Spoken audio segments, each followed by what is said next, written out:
Today I'm out here at River Club and I'm happy to be joined by Kevin Sullivan from the Sullivan Group out of the Michael Saunders office here in Lakewood Ranch.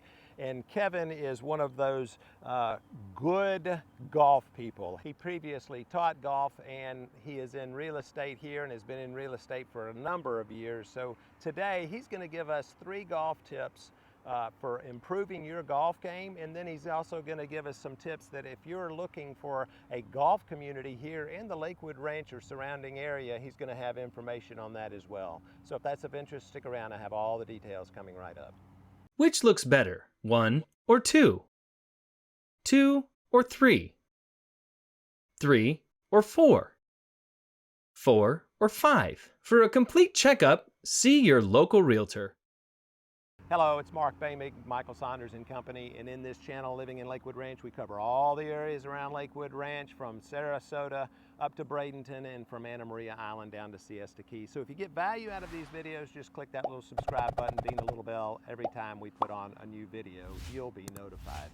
So I'm going to turn this over to Kevin. I'm going to let him talk about real estate here that has to do with golf in our area, and then at the end, he's also going to give us a few golf tips.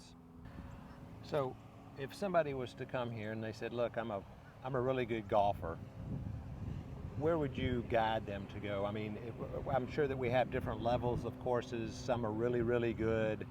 Maybe the private courses are better, I don't know. But if someone was to come here and said, hey, Kevin, I like to play golf 4 or 5 times a week, what would your suggestion to them to be? My suggestion would be probably to join a club, whether it's a semi-private or private club, because that will give you the opportunity to have the tee times, develop your friendships with the members, and play an enjoyable day of golf. Okay, so what might those particular clubs be? Mark, right now you could join Lakewood Ranch Golf and Country Club, Concessions Golf Club, TPC at Prestancia, and the Founders Club. Those would be 4 terrific country club style clubs to join. All right, and so what about if they said, okay, I don't want to have to pay a separate association dues and initiation fees and all that kind of stuff. If they wanted to join as part of a bundled golf community, what would be our bundled options? Right now, Mark, you have some options here in Lakewood Ranch. One would be Lakewood National Golf and Country Club, Esplanade Country Club, Esplanade at Azario, and the River Strand Golf and Country Club. Okay. Those would be 4 very good golf bundling communities to join. Right, perfect. And so we have our private, we have our bundled, and then what about public courses? How many do you think that we have around the area, and you know, what would be the benefits of that? Mark, just in this area, there's approximately about 21 to 25 public or municipal golf courses that you can enjoy, offering all different types of opportunities to see beautiful golf courses, beautiful holes. Good, good. Well, okay, the first tip that I want to talk about is your posture. The key component is to make sure that you get your hips back, your legs flexed, and your spine very straight as possible. This would be a good example and to show you how you can keep your back fairly straight to be able to deliver the golf club in a proper manner.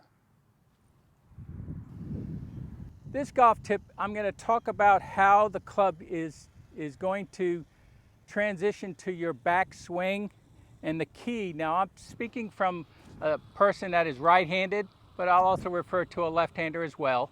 But the key is to make sure when you take the club back that you keep your left arm or your trailing arm very close to your chest and fairly straight. It doesn't have to be stiff, just so it maintains its position and you keep the club from coming in close to your body. It's more about keeping it out so you can swing down and deliver the ball towards your intended target.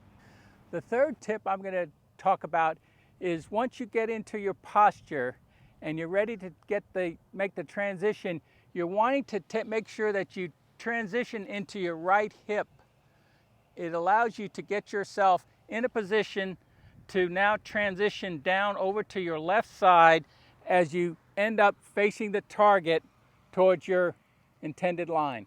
In review, the main thing is your posture, keeping your spine straight, your hips back.